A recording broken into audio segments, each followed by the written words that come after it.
উপজেলার খোকসা গ্রামে মোটরসাইকেল থেকে ছিটকে পড়ে 2 যুবক জখম হয়েছে।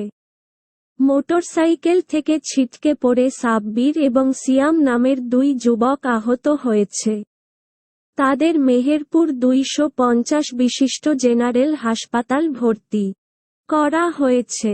রবিবার দিবাগত রাতে মেহেরপুর সদর উপজেলার আমজাদি নাটক সড়কের খোকসা নবগ্রাম এ ঘটনা ঘটে।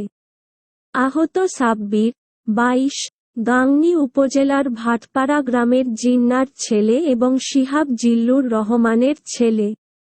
জানা গেছে, আহত যুবকদ্বয় রাতে আমঝুপি থেকে বেপরোয়া গতিতে মোটরসাইকেল চালিয়ে বাড়ি যাওয়ার পথে লোকের মাঝামাঝ খোকসা গ্রামে মোটরসাইকেলের চাকা পিছলে মোটরসাইকেলটি ছিটকে পড়ে সাব্বির এবং সিয়াম আহত হয়।